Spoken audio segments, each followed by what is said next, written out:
I never expected a promotion to change everything about me. It was supposed to be a celebration, a milestone, a recognition of years of late nights, endless reports, and office politics that I had learned to navigate quietly. When my manager called me into his office, the words "Congratulations, you've been promoted" felt like the kind of validation I had been chasing for years. I smiled, shook hands, and thanked him, trying to hide the mix of pride and relief that bubbled inside me. But what came next, what he said after the smiles and clapping, was the part one wasn't prepared for. He leaned back in his chair, his fingers steepled in that thoughtful way managers do when they're about to deliver a confession they think you should hear.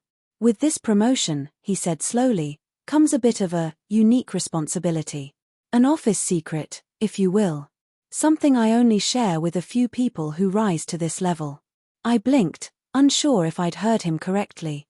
I had worked for promotions before, for bonuses, for recognition, but never had a secret been attached to any of it. He handed me a small envelope, thick with papers, and gestured for me to open it. Inside was a memo and what looked like a dress code manual, but not the kind anyone in HR would ever circulate.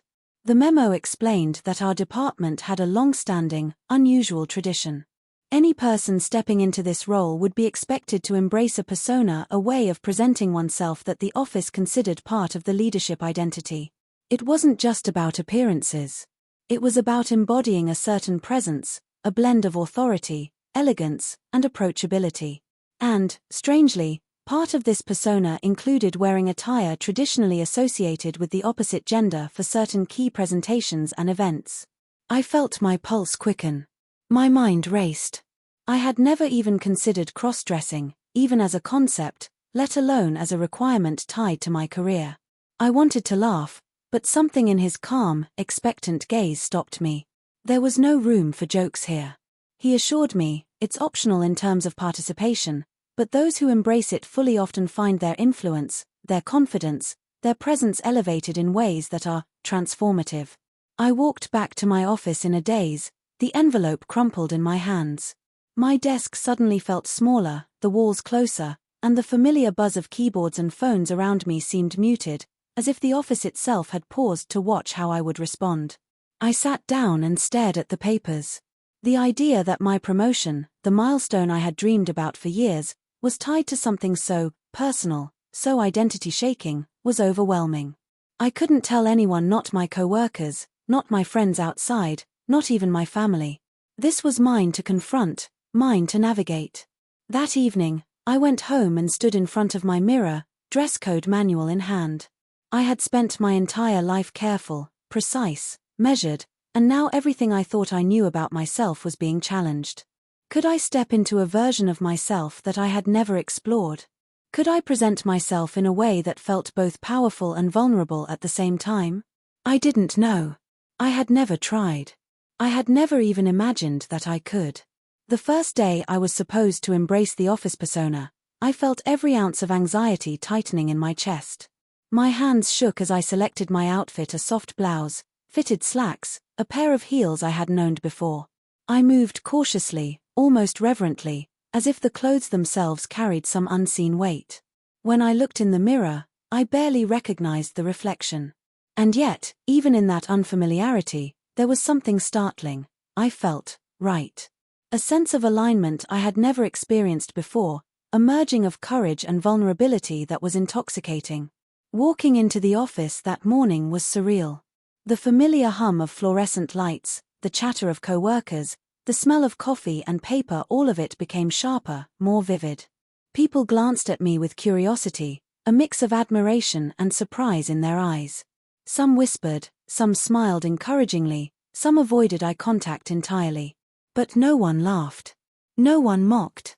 It was as though the office had collectively accepted this unspoken rule, this secret that had existed for decades, and now I was part of it.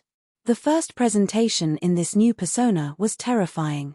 I stood in front of the boardroom, my notes trembling slightly in my hands, my voice sounding both familiar and completely new. And yet, as I began to speak, something shifted. The fear melted into focus, the nerves became energy, and I realized that the attention I felt, the respect, the listening eyes, wasn't just because of my words, it was because I had allowed myself to be seen fully, even in a form I hadn't dared to explore before. I had stepped into a version of myself that felt authentic in ways I hadn't anticipated. Over the next weeks, the transformation deepened.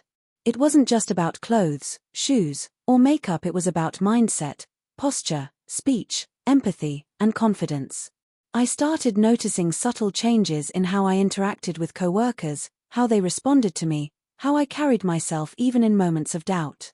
The promotion had been the door, but the office secret had unlocked something inside me, a courage to explore facets of myself I had never acknowledged, a permission to be visible in new ways. At first, I kept it private, small experiments in the restroom or in my office before meetings. But slowly, the transformation became public, not in the sense of spectacle, but in authenticity. My colleagues started asking questions, not about the clothing, but about the confidence, the presence, the way I had grown into my role seemingly overnight. I realized then that the secret wasn't really about dresses or heels, it was about vulnerability, about showing the world a side of yourself that feels unconventional yet entirely true. There were challenges, of course. Moments of doubt when I wondered if I was overstepping boundaries, or that maybe someone would judge me, mock me, or dismiss my achievements as a fluke. But each time, I reminded myself why I had accepted this challenge in the first place, not for attention, not for approval, but for growth. For courage. For transformation. The office began to shift around me as well.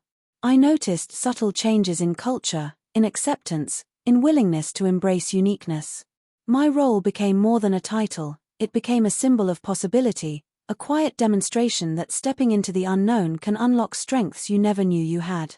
People started confiding in me, sharing their own insecurities, their hidden talents, their untested sides. I realized that the office secret wasn't just mine, it was a tradition that had been shaping leaders quietly for years, teaching courage, empathy, and self-acceptance. Months passed, and what had begun as an uncomfortable, terrifying requirement became a source of pride. I wasn't performing a persona anymore, I was integrating it, blending every piece of myself into the role I had earned. And in that integration, I discovered a clarity, a balance, a confidence that no promotion alone could have given me. I had stepped through the threshold, embraced the secret, and in doing so, I had transformed not just my career, but my sense of self. One evening, as I stayed late finishing reports, I caught a glimpse of myself in the reflection of the office window. The person staring back was confident, composed, and wholly authentic. I smiled, a slow, grateful smile, because I understood finally that this journey, terrifying as it had been, was a gift. The promotion had been the key, but the office secret had been the true revelation. It had shown me that courage isn't just about taking risks, it's about embracing the sides of yourself you never thought could exist, and letting the world see you fully, unapologetically. I realized then that transformation isn't a single moment, it's a series of choices, each one small, each one daring, each one a step toward authenticity. And for me, that journey had started with an envelope, a mysterious memo, and a promotion that came with an office secret. It had challenged me, scared me, and ultimately freed me. And I knew, as I turned off my desk lamp and left the office that night, that I would never look at myself or my career the same way again. Weeks turned into months, and the office secret became less of a requirement and more of a rhythm in my life. I found myself experimenting with subtle changes, different blouses, shoes, hairstyles, even the way I walked into meetings. I noticed that people listened differently when I moved with confidence, when I presented myself with poise, when my voice carried a calm assurance that wasn't there before. It wasn't just about appearances, it was about presence, about embodying a version of myself that had always existed but had never been allowed to step forward. One afternoon, as I was leaving the office, my colleague Sarah caught up to me. She was always the first to notice things others didn't, and there was a curiosity in her eyes that made me both nervous and intrigued. "I have to ask," she said softly, "how did you change so quickly? I mean, it's not just the promotion. There's something different about you." I froze for a second, unsure how much to reveal. But then I realized that she wasn't judging, she was curious, genuine. I smiled faintly. "It's a long story," I said, "but I guess I've just been learning to see myself differently." Her expression softened. "Well, whatever it is, it works. People respect you. And honestly, I think you're inspiring a few of us to step out of our comfort zones too." That small exchange hit me harder than I expected. I realized the transformation wasn't just personal, it was rippling outward. By embracing myself fully, I was giving others permission to explore sides of themselves they had hidden for years. That thought both thrilled and terrified me. Then came the day of the major client presentation, the one that could determine not just the department's future, but my standing in the company. I had been practicing for weeks, perfecting slides, speeches, even my gestures. But that morning, as I dressed, I felt an unfamiliar twinge of fear. The outfit I had chosen was bold, different from anything I had worn before, and for a moment, I doubted myself. Could I really command authority in this way? Could I handle the scrutiny, the whispers, the silent judgments? As I walked into the boardroom, the room went quiet. All eyes were on me. And for the first few moments, I felt the old panic rising, the familiar insecurity clawing at my chest. But then I remembered the months I had spent embracing the office secret, experimenting, learning, growing. I straightened my posture, took a deep breath, and began. The presentation unfolded perfectly. The confidence I had built wasn't just performance, it was real. Every word, every gesture, every slide felt natural. I saw nods of approval, smiles of encouragement, and the subtle signs of engagement that confirmed I had their attention. And in that moment, I realized something profound. The promotion had been just the beginning. The secret, the challenge, the transformation that had been the real gift. It had taught me to trust myself, to explore the unknown, to be brave enough to stand fully in my truth. After the presentation, my manager pulled me aside. "You've exceeded expectations," he said. "Not just with your performance, but with the way you've embraced the role, the persona, the growth. You've set a new standard here." I smiled, feeling a surge of pride, but also a quiet humility. This wasn't about proving anything to anyone else.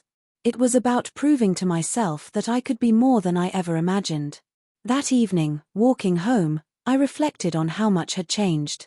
I thought about the early days, the fear, the doubt, the strange mix of excitement and terror that had gripped me when the envelope first landed on my desk. I thought about the nights I spent practicing gestures in the mirror, experimenting with outfits, discovering facets of myself I didn't know existed. And I realized that the office secret wasn't a secret at all, it was a mirror, reflecting possibilities I hadn't dared to see before. I started to notice subtler changes too. My relationships with colleagues shifted in ways I hadn't expected. People began approaching me for advice, for mentorship, for perspective. They trusted me, not because I wore certain clothes or followed a secret tradition, but because I had taken the risk to be visible, to be authentic, to show courage in a way that others could respect and relate to. And the more I embraced it, the more I felt at home in my own skin. I discovered a resilience I didn't know I had, a creative energy that had been dormant, and an empathy for others' struggles that deepened with every interaction. The transformation wasn't about changing who I was, it was about peeling back layers I had buried for fear, habit, or expectation. The office secret had been the spark, but the fire had been my own willingness to step into the unknown. Then one day, months later, my manager quietly mentioned that the tradition would continue with the next promotion. "I trust you'll guide the next person," he said. At first, I felt the old anxiety flare. What if they didn't embrace it? What if they struggled like I had? But then I realized I had grown enough to guide, to mentor, to support. And in that moment, I understood fully that the secret wasn't about rules, or clothing, or appearances, it was about courage, growth, and authenticity. It was about seeing the person in front of you and giving them the space to discover themselves. I began to think about my life outside the office, too. The confidence, the sense of authenticity I had nurtured here began spilling over into friendships, family, and personal ambitions. I started taking risks I had avoided, speaking up where I had stayed silent, exploring opportunities one had previously dismissed. And the strangest, most beautiful part was this: I felt more like myself than I ever had, more aligned, more whole. Looking back, I realized that the promotion was never really about a title. The office secret, the challenge, the transformation, that was the true reward. It forced me to confront fear, to explore identity, to embrace vulnerability, and to discover a courage that changed everything. And now, as I sit at my desk, years later, I understand something simple and profound. Transformation isn't about pretending to be someone else. It's about being brave enough to reveal every layer of yourself, to step fully into who you are, and to inspire others to do the same. The envelope, the memo, the dress code, they were just the catalyst. The real change came from within. And I carry that lesson everywhere I go, the courage to explore, to grow, to be authentic, and to embrace the unknown. That's the secret the promotion gave me, the lesson no title or accolade could ever teach. And for that, I am endlessly grateful. As weeks turned into months, the office secret became less of a requirement and more of a part of who I was. I began experimenting in ways I hadn't dared at first: different blouses, scarves, subtle accessories, even variations in my posture and gestures. Every morning, the mirror became my silent confidant. I studied the reflection staring back at me, a person who looked familiar yet felt entirely new. And with every adjustment, I discovered something I hadn't expected: a sense of alignment and confidence that no promotion alone could have given me. One morning, as I entered the office, I noticed the subtle glances, the half-smiles, the quiet nods of acknowledgement from colleagues who had never looked at me this way before. There was a tension in the air, but it wasn't discomfort, it was curiosity, a recognition that something about me had shifted, and people were noticing. That day, I found myself walking into meetings differently, speaking with a calm authority, and carrying myself with a poise I had never claimed before. The fear that had gripped me at the beginning of this journey was fading, replaced by a quiet, powerful sense of control. But transformation, I soon realized, wasn't linear. There were days when doubt clawed at me, moments when I questioned whether I was overstepping, whether I was being authentic or performing some illusion of confidence. On one particularly rough afternoon, a report I had poured weeks of work into was criticized sharply in a team meeting. I felt my pulse rise, my reflection of self-confidence wobble. But then I remembered the months I had spent embracing this journey, the courage it had taken to explore this secret, to reveal sides of myself I had kept hidden for years. I took a deep breath, addressed the critique with grace, and realized that even in moments of challenge, I was stronger than I had ever imagined. Outside the office, the transformation began affecting my personal life as well. Conversations with friends became more honest, more open.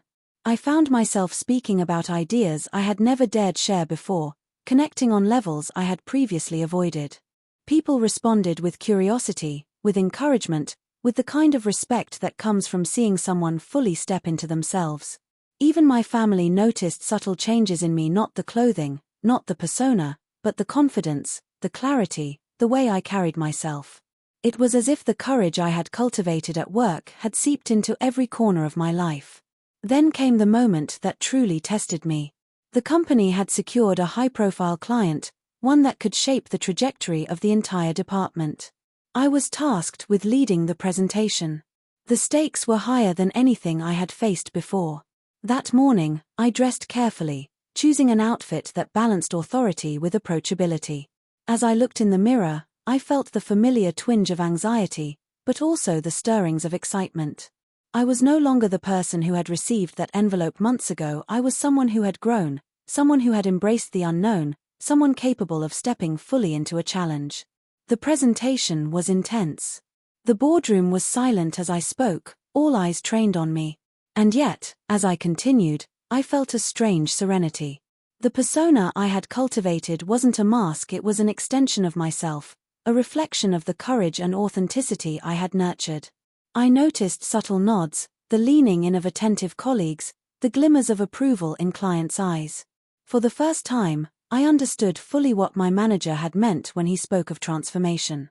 It wasn't about dresses or appearances.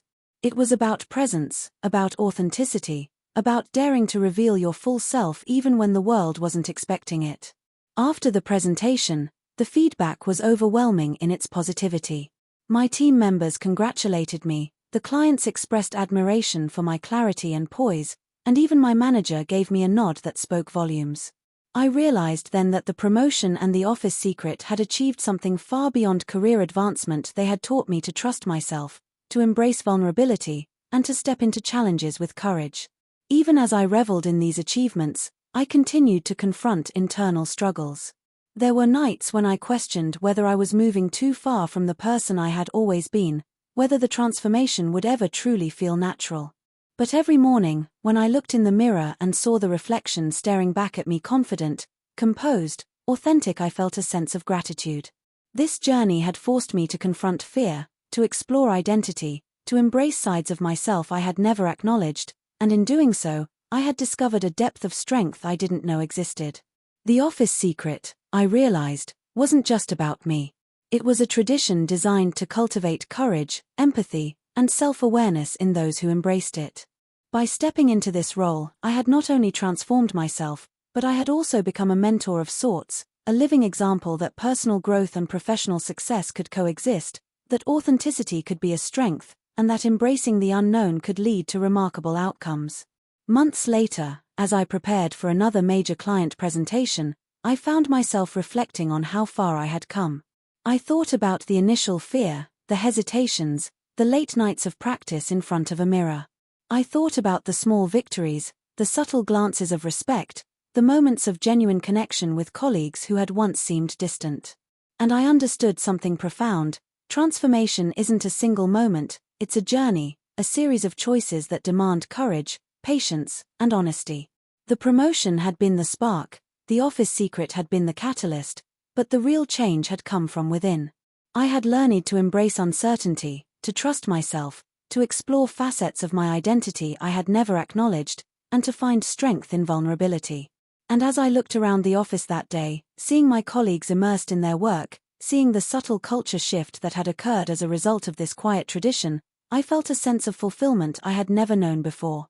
I realized that the secret wasn't really a secret at all. It was a gift, a test, and a challenge all wrapped into one. It had pushed me beyond fear, helped me discover courage, and taught me the transformative power of authenticity. And for that, I was not just grateful, I was changed forever.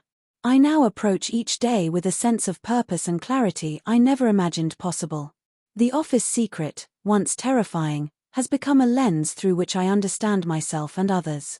It reminds me that growth often comes from the most unexpected places, that courage is cultivated in moments of discomfort, and that authenticity is the key to meaningful connection. And so, as I leave the office each evening, I carry with me the knowledge that transformation is never about a single choice, a single outfit, or a single moment. It's about the willingness to step into the unknown, to confront fear, and to embrace every facet of yourself with courage and grace. The promotion had been important, yes, but the real reward, the real transformation was the journey itself, the secret that taught me how to truly see and accept myself. It wasn't long before I began to notice something else: whispers in the hallways, curious glances in the elevator, conversations that stopped when I entered the break room. At first, I thought it was judgment. That old fear crept back, the fear that I was being mocked behind my back, that people were quietly labeling me, reducing my achievements to nothing more than spectacle. But as days passed, I began to understand it differently. The whispers weren't cruel, they were curious. People weren't dismissing me, they were watching, waiting, maybe even inspired, but too hesitant to admit it. One late evening, as I was gathering my things, I found a note slipped under my office door. No signature, just a few words written in hurried handwriting: "You're braver than you know. Keep going."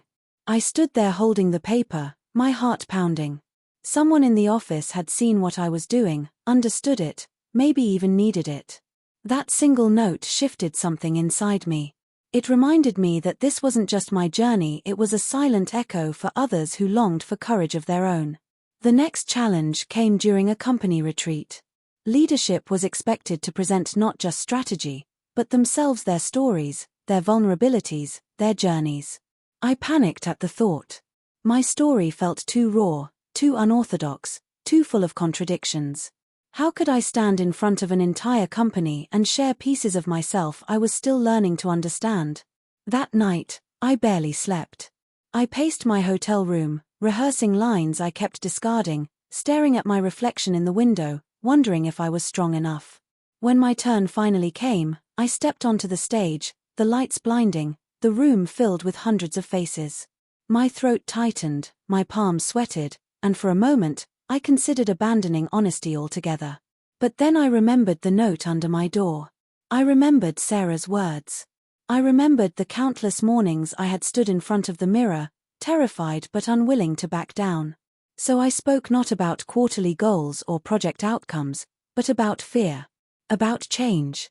About how the promotion I had once celebrated had forced me into a space of discomfort, and how in that discomfort, I had found something unexpected: courage. The room was silent as I talked. Not restless silence, engaged silence. I shared how the office secret had pushed me to see myself differently, to confront old limitations, to embrace new layers of identity. I didn't reveal every detail, but I shared enough for people to feel the truth.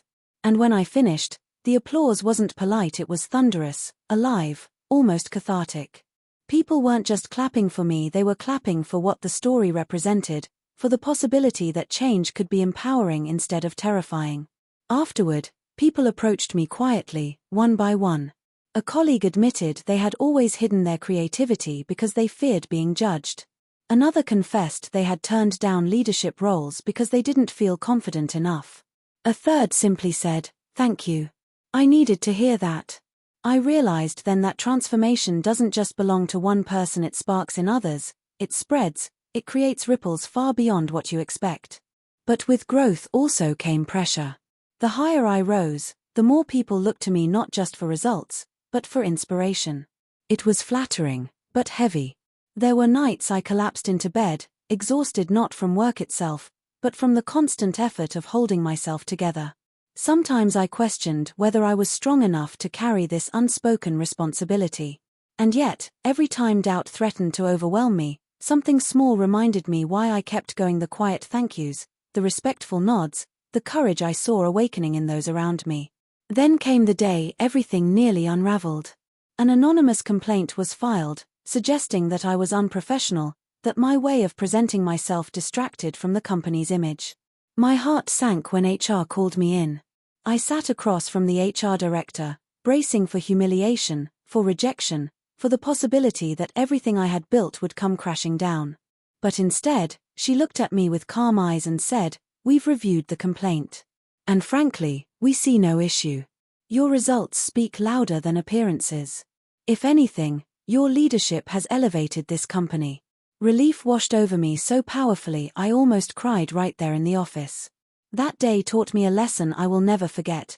There will always be voices that resist change, that fear authenticity, that cling to the comfort of sameness. But those voices don't define you.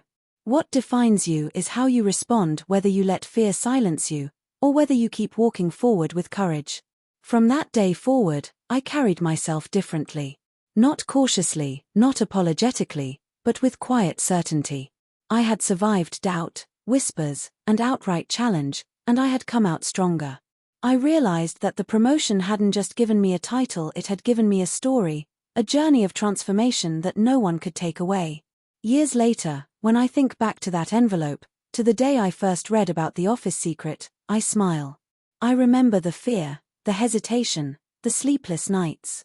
I remember the whispers, the note under my door, the applause after my speech.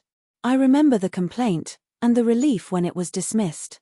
And I realized that all of it, the highs and the lows, was part of something much larger. The office secret wasn't just a tradition. It was a mirror. A test. A gift. It revealed who I really was when the masks were stripped away, when the old rules no longer applied. And what it showed me was this: identity isn't fixed. Courage isn't something you're born with. Transformation isn't an accident. They are choices, daily, difficult, and deeply human choices. And by making them, by stepping into the unknown again and again, I discovered the truest version of myself. Now, when new leaders rise and the envelope passes into their hands, I see the same fear in their eyes that once haunted me. And I tell them the truth, not that it's easy, not that it's simple, but that it's worth it. Because one day, they'll look in the mirror and see what I see now: a person who dared, a person who grew, a person who became more than they ever imagined, all because the promotion came with an office secret. The months that followed were some of the most testing of my life. I had thought that once I survived the complaint, once I proved my results spoke louder than my appearance, the worst was over. But the truth is, Transformation doesn't protect you from new storms, it just teaches you how to stand in the rain. It started with Marcus, a senior colleague who had always been competitive, always hungry for recognition. Before my promotion, he barely noticed me. Now, he watched every move I made, his eyes sharp, calculating. At first, it was small things, comments slipped into meetings, questions designed to undermine me. Interesting approach, he'd say with a smirk, though I wonder if the board is really ready for such unconventional leadership. Others might have missed the edge in his voice, but I felt it like a blade. One evening, I overheard him in the break room, whispering to another colleague. "It's all for show. The confidence, the clothes. It's a facade. Give it time, it'll crack." I froze in the hallway, my chest tight, every word sinking into me like poison. For a moment, I felt the old fear rising, the doubt that maybe he was right, maybe I was pretending, maybe I had built this fragile persona on borrowed courage. But then I remembered the note under my door. I remembered Sarah's kind words. I remembered the applause after my speech. And I realized that Marcus's words weren't truth, they were fear. Fear of change, fear of someone stepping into their power in a way he never dared to. Still, his whispers rattled me. That night, I sat at home staring at my reflection again, that same mirror that had seen every step of my journey. Is this real? I whispered to myself. Or am I just playing a part? The reflection didn't answer, of course, but as I looked longer, I saw something in my own eyes resolve. Even in the doubt, even in the exhaustion, I hadn't given up. And maybe that was the answer. The true test came during the annual evaluation, when the board reviewed the performance of every department head. Marcus was waiting for me to fail, I could see it in his smile as we all sat in the waiting room. But when my turn came, I walked in with steady steps, my notes crisp, my voice calm. I spoke not only of numbers and achievements but of culture, growth, transformation. I showed them that leadership wasn't about appearances, it was about courage, empathy, and vision. When the evaluation ended, the board members smiled, some even applauded lightly. One of them said, "You've brought something new to this office. A different kind of strength." I walked out of that room lighter than I had in months. Marcus avoided my eyes. Later that week, another note appeared on my desk, this time folded carefully. It read, "You're changing more than just yourself. Don't stop now." I never found out who left it, but I didn't need to. The office itself had begun to shift, little by little, because I had dared to. And then, the final twist came. My manager, the one who had first handed me that envelope, called me into his office. He looked older than I remembered, a kind of weariness in his expression. "It's time," he said simply. "I'm stepping down. And I want you to take my place." My heart stopped. Me? Leading not just a department, but the entire branch. The thought was exhilarating and terrifying in equal measure. He handed me a fresh envelope. My fingers trembled as I opened it, half expecting another memo, another challenge. Inside was only a single line: "The secret is yours to carry forward or to change." I sat there in silence, the weight of his words pressing down on me. The office secret, the tradition that had shaped me so profoundly, was now in my hands. I could preserve it, pass it on to the next leader as it had been passed to me. Or I could end it, break the chain, free future leaders from its strange burden. That night, I barely slept. I paced my apartment, turning the words over and over in my mind. The secret had changed me. It had terrified me, tested me, broken me down, and rebuilt me into someone stronger, braver, more authentic. But what if the next person wasn't ready? What if it crushed them instead of liberating them? Could I put that weight on someone else's shoulders? In the early hours of the morning, I stood again before my mirror, my oldest companion on this journey. I thought of the person I had been before the promotion, quiet, careful, always afraid to be seen. And I thought of the person I was now, confident, present, unafraid to show every side of myself. My reflection didn't give me answers, but it reminded me of the truth. The secret wasn't about clothes, or rules, or traditions. It was about courage. And courage isn't something you inherit, it's something you choose. The next day, I walked into the office with the envelope in hand. I gathered the senior team and spoke honestly. I told them the story, not every detail, not every private fear, but enough to make them understand. Enough to show them how the tradition had shaped me, how it had given me courage I never thought I had. And then I told them my decision. The secret would remain, but not as a burden. As an invitation. No one would be forced into it. But anyone who chose it would have my full support, my mentorship, my guidance. There was silence in the room when I finished, the kind of silence that feels heavy with meaning. And then, slowly, one of the younger managers nodded. "If it helped you become who you are," she said softly, "then maybe it could help the rest of us too." In that moment, I knew I had made the right choice. The office secret would live on, not as a rule, not as a trap, but as a path. A path of courage, of authenticity, of transformation. And as I looked around the table, at the faces of the people I now led, I felt a surge of gratitude so powerful it almost brought me to tears. I had been tested, doubted, whispered about, and challenged. I had faced myself in the mirror more times than I could count. And through it all, I had discovered a truth so simple, so profound, it still takes my breath away. The greatest promotion in life isn't a title. It's the courage to become who you really are. And sometimes, that courage begins with nothing more than an envelope and an office secret. When I stepped out of that boardroom after making my decision, the air felt different, almost electric, as though the walls themselves had absorbed my words. 4 years, this office had been ruled by silence, by hidden traditions and whispered rules.